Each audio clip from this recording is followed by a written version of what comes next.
السلام علیکم every one, ماشاء اللہ رمضان المبارک کا آخری عشرہ شروع ہو گیا ہے۔ تو اس رمضان المبارک میں سب سے اہم عبادت، ایک الگ مخصوص عبادت ہے، وہ ہے اعتکاف۔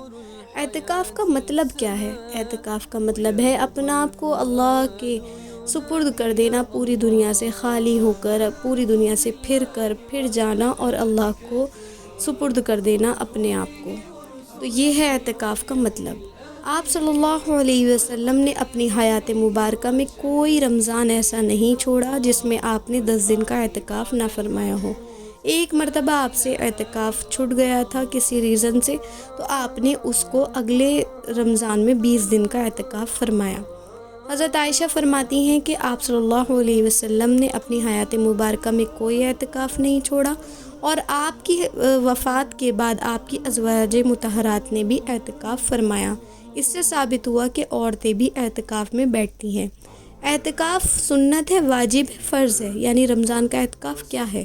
تو اعتکاف رمضان کا جو ہے سنت موقدہ علی الکفایہ ہے، یعنی وہ سنت جو آپ صلی اللہ علیہ وسلم نے کنٹینیو کی ہے، اپنی حیات مبارکہ میں کبھی نہیں چھوڑی، اور علی الکفایہ یعنی کوئی ایک مرد یا عورت، اگر کوئی ایک مرد یا عورت آپ کے محلے میں سے بیٹھ جائے تو وہ تمام کی طرف سے سنت ادا ہو جائے گی۔